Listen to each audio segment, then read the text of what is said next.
नमस्कार। आज का हमारा टॉपिक है अकबरनामा। इस टॉपिक के अंतर्गत सबसे पहले देखेंगे कि अकबरनामा क्या था, और जब दूसरी बात निकल कर आती है तो देखेंगे कि अकबरनामा अकबर के द्वारा क्यों लिखवाया गया। इस पर हम विस्तार से चर्चा करेंगे और साथ ही साथ देखने को मिलेगा कि अकबरनामा के जो लेखक अबुल फजल के क्या विचार थे और उनकी पूरी एंटायर लाइफ को समझने का प्रयास करेंगे।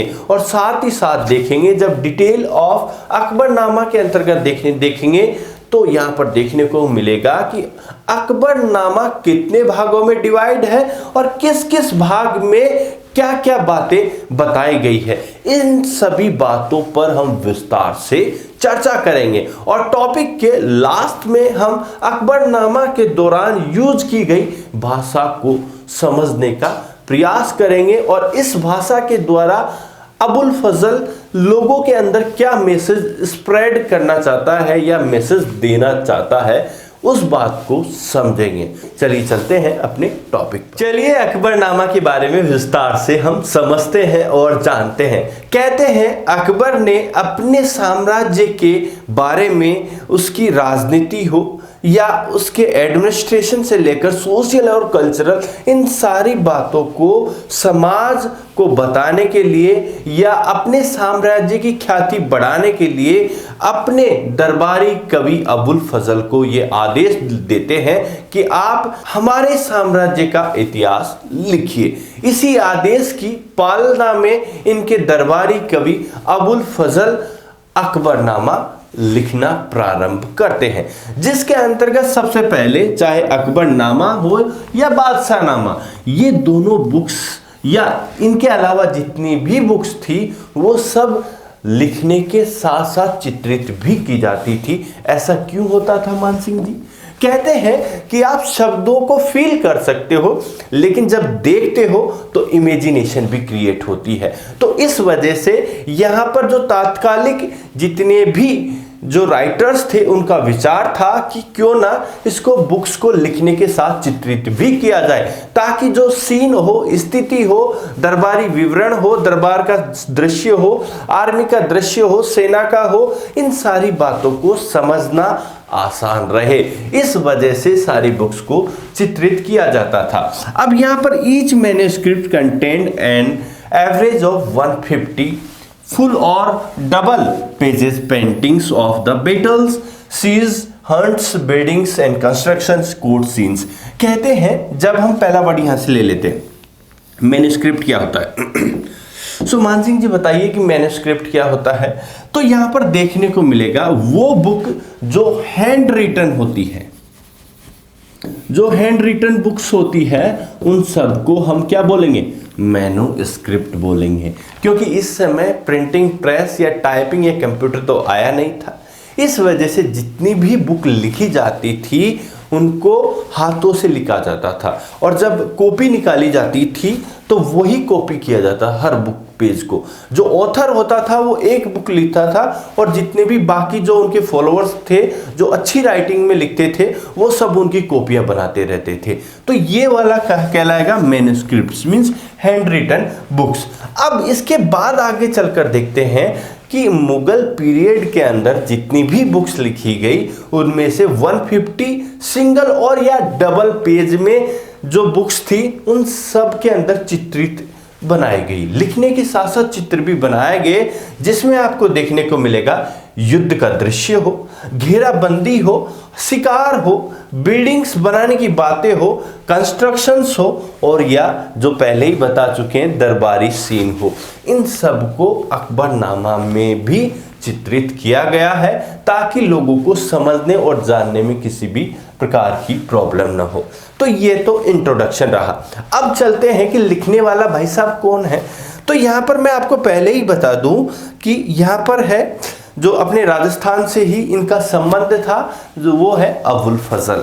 दो भाई हैं ये अकबर के दरबार में, अबुल फजल और फैजी, दोनों ही कोर्ट पोइट हैं अकबर के दरबार में देखने को मिलते हैं। कहते हैं the author of Akbarnama Abul Fazl grew up in the Mughal capital of Agra. कहते हैं अबुल फजल हैं जो अकबरनामा के लेखक, ये मुगल कैपिटल आगरा के अंदर ही पले बड़े होते हैं। तो इस वजह से देखने को मिलता है कि he was widely read in Arabic, Persian, Greek philosophy and the Sufism. कहते हैं ये विद्वान होने के साथ साथ बहुत सारी जो लैंग्वेजेस के ज्ञाता होने के साथ साथ बहुत बड़े ग्रीक फिलोसफर, दार्शनिक के साथ साथ देखने को मिलेगा कि सूफिज्म आइडियोलॉजी का सबसे ज्यादा प्रभाव देखने को मिलता है किस पर? अबुल फजल पर। तो इस वजह से जो अकबर है इसको अपनी विचारधारा के पास पाते हैं, मींस इनकी आइडियोलॉजी से अकबर भी प्रभावित होते हैं। तो आगे देखते हैं, more over he was forceful debater, कहते हैं एक डिबेटर के रूप में भी है और स्वतंत्र थिंकर्स, विचारक के रूप में भी हमको देखने को मिलता है। Opposed view of the conservative ulema, और ये देखने को मिलेगा जो कंजर्वेटिव उलेमा, वर्ड देख लीजिए, कंजर्वेटिव का मतलब होता है रूढ़िवादी और उलेमा का मतलब होता है रिलीजियस स्कॉलर ऑफ इस्लाम, कि जो भी इस्लाम की जो इंटरप्रिटेशंस या जो व्याख्या है अलग ढंग से करते हैं, उन सब का जो अबुल फजल विरोध करते हैं, क्योंकि समय के साथ और उस चीज को रिजिड न मानकर समय की धारा के साथ बहने की आइडियोलॉजी अबुल फजल की है। तो उस चीज को, ये जो उलेमाओं की बातों को क्रिटिसाइज करते हुए हमको दिखाई देंगे। दीज क्वालिटीज इम्प्रेस्ड अकबर, कहते हैं पहले ही मैं बता चुका हूं, इसी वजह से अबुल फजल को अकबर अपनी आइडियोलॉजी और अपने विचारों के पास पाते हैं। Who found Abul Fazl ideally suited as the advisor, इसी वजह से अकबर अबुल फजल को अपना एडवाइजर, स्पोक पर्सन, ये दोनों फॉर हिज पॉलिसीज, उनके जो पॉलिसीज थी अकबर की, उन सब के लिए स्पोक पर्सन और एडवाइजर दोनों ही ये अबुल फजल को बनाते हैं अपना। तो आप अभी तक वर्तमान समय में देखिए, कोई भी राजनीतिक पार्टी हो अपना एक स्पोक पर्सन फिक्स करके रखती है जो सामने वाले के क्वेश्चंस को, मींस पार्टी के लिए डिफेंस कर सके और अपनी बातों को मजबूती के साथ रख सके। इसी वजह से अकबर अबुल फजल को अपना एडवाइजर प्लस स्पोक पर्सन बना रहे हैं। आगे चलकर देखते हैं, one major object of the emperor was to free the state from the control of religious orthodox. अब इसके साथ साथ एक और बात देखने को मिलती है, कहते हैं अबुल फजल पर जो प्रभाव है वो सूफिज्म का है। जब भी देखने को मिलेगा कि भारत के अंदर, जब हम धार्मिक रूप से चलकर देख लेते हैं तो यहाँ पर देखने को मिलेगा कि भारत में जो ज़्यादातर मुस्लिम डायनेस्टी रही, सल्तनत पीरियड के बाद मुगल रहा, तो इस पीरियड में शासक तो मुस्लिम है, लेकिन जब जनता को जाकर देखते हैं तो वहाँ पर हिंदू, मुस्लिम, सिख, ईसाई सब मिलेंगे। तो इस वजह से ये कहते हैं कि धार्मिक रूप से रिजिड होने से यहाँ काम नहीं चलेगा। तो इस वजह से कि धर्म का प्रभाव ना रहे किसी भी स्टेट पर, इस वजह से major objects of the emperor was free the state from the control of religious orthodox. कहते हैं जो धर्म की ऑर्थोडॉक्स विचारधारा का स्टेट को कवर ना कर ले, इस वजह से अकबर सचेत करते रहते हैं इसके लिए, और उसके लिए वो सावधान भी रहते हैं। जब आगे चलकर देखते हैं, in his role as a court historian Abul Fazl both saved and articulated the idea associated with the reason of Akbar. यहाँ पर देखने को मिलेगा कि अबुल फजल अपने विचारों को शेप देने के साथ साथ जो बातें हैं वो मजबूती से रखते हुए दिखाई देंगे, चाहे वो एज ए एडवाइजर हो, चाहे एक स्पोक पर्सन हो या एक स्वतंत्र थिंकर के रूप में हो। तो उन सभी जगह पर ये अपनी जो विचारधारा है स्पष्ट खुलकर व्यक्त करते हुए दिखाई देते हैं। तो अब तक हमने देखा, केवल इंट्रोडक्शन देखा किसका, अकबरनामा का। उसके बाद अब अभी तक फिर देखा अबुल फजल के बारे में देखा। तो ये दो चीजें हमारी हो चुकी है। तो अब देखते हैं मेन बात अकबरनामा को डिटेल से समझ लेते हैं। पहले बिगिनिंग इन 1589, कहते हैं 1589 के प्रारंभ में अकबर अपने साम्राज्य के इतिहास लिखाने पर जोर देते हैं, जिसका मकसद मुगल एम्परर या मुगल साम्राज्य की ख्याति का विस्तार और दुनिया को इस साम्राज्य के वैभव, प्रतिष्ठा और इसकी चमक को बताना या इंट्रोड्यूस करना था। और साथ ही साथ इतिहास के इंपॉर्टेंस को अकबर बखूबी समझता था। इस वजह से इतिहास लिखाने पर जोर देते हैं, ताकि इनका यह भी मकसद था कि हम रहे ना रहे, जो ओरल कही हुई बातें लंबे समय तक नहीं रहती है, लेकिन लिखी बातें बहुत लंबे समय तक रहती है। तो अपने साम्राज्य की ख्याति को लंबे समय तक स्थायी बनाए रखने के लिए इतिहास अकबर लिखवाता है। जब आगे चलकर हम देखते हैं तो Abul Fazl worked on the Akbarnama for 13 years, repeatedly revising the draft. कहते हैं अबुल फजल 13 साल तक इसके बारे में पूर्ण रूप से लिखते हैं और बहुत सी बार रिवाइज भी करते हैं, ताकि जो भी मिस्टेक्स हो उनको रिमूव किया जा सके। ये बात the chronicles is based on a range of source. अब मानसिंह जी ये बताइए सोर्स कहां से आए? तो यहां पर जब देखते हैं कि अकबर अगर ऑर्डर देंगे तो देखने को मिलेगा जितने भी जो अकबर से पहले जो बुजुर्ग हो, जो भी जिनके पास ओरल स्टोरीज हो, डॉक्यूमेंट्स हो, जो ऑफिशियल रिकॉर्ड्स हो, जो ओरल बातें कहने वाले हो या जानकार हो, हाउस होल्ड के बारे में जानते हो, रेवेन्यू रिकॉर्ड्स हो और भी सब रिलीजियस मैटर्स हो, इन सबको जानने वालों को आदेश देते हैं आप आइए और इन सारे विवरण को अबुल फजल को दीजिए, ताकि वो इस पूरे साम्राज्य का इतिहास लिख सके।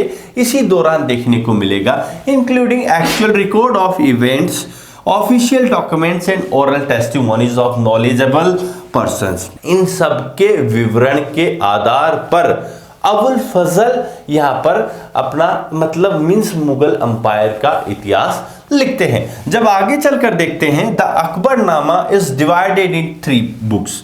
यहां पर देखेंगे कि जो अकबरनामा है जो 3 भागों में डिवाइडेड है। अब चलकर जब देखते हैं of which the first 2 are chronicles, जिसमें से जो पहले 2 हैं वो इतिहास हैं और जो द 3rd बुक इज आइन ए अकबरी। जो तीसरी बुक है हमें आइन ए अकबरी के बारे में या आइन ए अकबरी के नाम से जानी जाती है। The first volume contain the history of mankind from Adam to one celestial cycle of Akbar's life, ये देखने को मिलती है। इसके बाद जो सेकेंड पार्ट देखने को मिलता है वो है देखने को close in the 46 regional years of Akbar. ये दोनों ही इतिहास। अब जब चलकर देखते हैं the very next year Abul Fazl fell victim to a conspiracy of hatched by a prince Salim. कहते हैं कि ये दोनों लिखते हैं और जो तीसरा भाग है वो आईने अकबरी के रूप में है। इसी दौरान अभी इसको आगे कंटिन्यू करने से पहले हम आइन ए अकबरी के बारे में भी चर्चा कर लेते हैं। अभी तक तो देख चुके हैं कि अकबरनामा 3 भागों में डिवाइड है। फर्स्ट में ये देख लिया हमने, सेकंड ये हो गया और जो 3rd है वो है आइन ए अकबरी। अब ये समझ में आ गया। अब आइन ए अकबरी के अंदर क्या लिखा गया वो भी देखते हैं कि आइन ए अकबरी भी 5 भागों में डिवाइडेड है। यहां पर इसे क्लास 12th हिस्ट्री के अंदर चैप्टर नंबर 8 में बखूबी डिस्क्राइब किया गया है, जिसके अंतर्गत देखते हैं कि अबुल फजल ही इसके बारे में विस्तार से बताते हुए कहते हैं कि इस बुक को भी 5 भागों में, जिसके अंतर्गत आपको देखने को मिलेगा मंजिल आबादी, सिपह आबादी और मुल्क आबादी। ये 3 भाग मींस 5 दफ्तर 5 दफ्तर्स में डिवाइडेड है, जिसमें मंजिल आबादी, सिपह आबादी और मुल्क आबादी के रूप में ये जानी जाती है।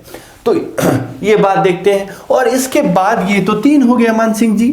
फिर तीसरी 2 पार्ट है वो मतलब भारत के जनता के बारे में, भारत के संस्कृति, कल्चर, रिलीजन, इन सब के बारे में बताया गया है वो आईन-ए-अकबरी में। जब आईन-ए-अकबरी के अंदर चलते हैं, जो अबुल फजल मंजिल-ए-आबादी के अंतर्गत देखने को मिलेगा कि हाउस होल्ड्स के बारे में बताते हैं। मेनली ये 3 फर्स्ट पार्ट हैं वो एडमिनिस्ट्रेशन के ही हैं, लेकिन फिर भी फर्स्ट पार्ट में ये हाउस होल्ड्स वगैरह के बारे में बता रहे। जब सेकंड में चलकर देखते हैं तो यहां देखने को मिलेगा कि अबुल फजल अकबर के सैन्य जो जितनी भी आर्मी है उसके बारे में बताएंगे। और थर्ड में चलकर देखते हैं तो यहाँ पर जितने भी प्रांत है, मनसबदारी सिस्टम है, इन सभी को खुलकर वर्णित करते हैं। तो ये वाली 3 भाग तो ये हो गए सर। इसके बाद में 4th और 5th में जो भारत के अंदर कल्चर हो, रिलीजन हो, कास्ट हो, लोगों के बारे में और अपने विचार लोगों के प्रति है, सामंजस्य की भावना हो, लोगों के प्रति जो अच्छे विचार हो, वो इन 2 भागों में हमें देखने को मिलते हैं। सो दोबारा एक मिनट रिवाइज करते हैं। फर्स्ट पार्ट ये था, सेकंड पार्ट ये, और थर्ड पार्ट आईन-ए-अकबरी था। सो ये हमें देखने को मिला। और आईन-ए-अकबरी 5 भागों में डिवाइडेड है, मंजिल आबादी, सिपह आबादी, मुल्क आबादी, और 2 भागों में जो भारत के जो राजनीति, पॉलिटिक्स के बारे में और भारतीय समाज, संस्कृति, कल्चर, विचारधारा, इन सबको इस 2 भागों में वर्णित किया गया है। अब चलते हैं। The very next year Abul Fazl fell victim to conspiracy of hatched by a prince Salim. कहते हैं जो अबुल फजल और सलीम के मध्य बहुत सी बार वैचारिक मतभेद देखे जाते हैं। इसका कारण क्या था कि सलीम अकबर के बहुत ज्यादा क्लोज था और उसी वजह से वो सलीम को अबुल फजल पसंद नहीं था। तो ये बात आती है इस वजह से। And was मरकम Veer Singh बुदेला। कहते हैं कि सलीम के आदेश पर वीर सिंह बुंदेला जब अबुल फजल साउथ से मुगल कैपिटल लौट रहे थे उसी दौरान इनकी रास्ते में हत्या कर दी जाती है। किनकी? अबुल फजल की। सो ये वाली बातें हमें यहां पर देखने को मिलती है। सो अभी थोड़ी और बातें जान लेते हैं। The Akbarnama was written to provide a detailed description of Akbar's reason in the traditional diachronic sense of recording political significant events across time, as well as in more novel sense of giving a synchronic pictures of all aspects of Akbar Empire, जिसके अंतर्गत देखेंगे geographic, socials, administrative and cultural without reference to chronology. So ये वाली चीजें भी diachronic sense के अंतर्गत इसमें एक समय या समय विशेष के अंदर घटित होने वाली घटनाओं के बारे में बताया जाता है। जब इस सिंक्रोनिक पिक्चर्स के अंतर्गत जब चलकर देखते हैं तो इसमें डिफरेंट सिचुएशन और डिफरेंट टाइम के बारे में बताया जाता है। मतलब उसमें समय विशेष के बारे में, जबकि इसमें टाइम और सिचुएशन दोनों अलग अलग होती है। ऐसा यहाँ पर हमको देखने को मिलता है। In the Ain-i-Akbari the Mughal emperor is presented as having a diverse population consisting of Hindu, Jaina, Buddhism and Muslims and a composite culture। कहते हैं इन द, दोबारा देख लीजिए, in the Ain-i-Akbari the Mughal emperor, कहते हैं जो मुगल साम्राज्य है वो किसी धर्म विशेष का न होकर एक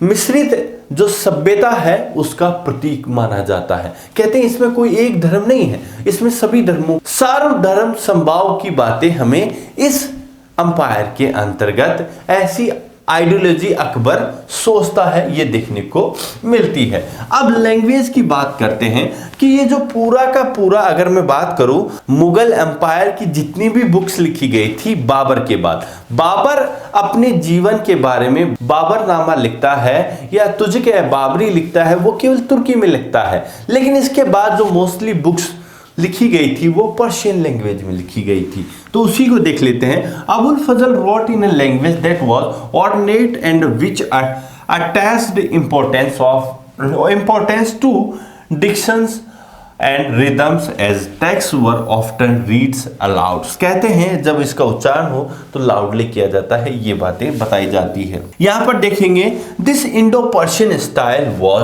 patronized as a court and their there were a large numbers of the writers who wanted to write like Abul Fazl. कहते हैं स्टार्टिंग में ये भारतीय समाज और कल्चर के लिए डिफरेंट लैंग्वेज थी, लेकिन फिर भी लोग जैसे अडॉप्ट की जाती है मुगल साम्राज्य के द्वारा, तो लोग इसको समझने जानने लगते हैं और इनके जो अनुगामी हैं, जो जितने भी क्षेत्र से भारत से भी आए, वो भी सीखते हैं। अब इसके साथ साथ देखने को मिलेगा कि सीखते हैं तो अब क्या होने लगता है कि वो बाकी लैंग्वेज को भी यूज करते हैं, इस वजह से देखने को मिलेगा।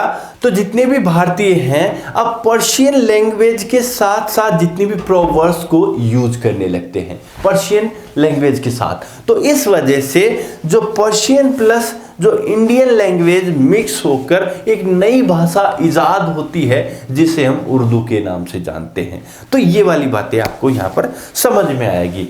तो अब देखने को मिलता है, आई होप आपको बहुत अच्छा लगा होगा। इसके जितने भी कंटेंट्स हैं बहुत बारीकी से समझना, आई होप मजा आएगा पक्का, है ना। और अगर अच्छा लगा है तो अपने विचार खोल के लिखना, दिल खोल के।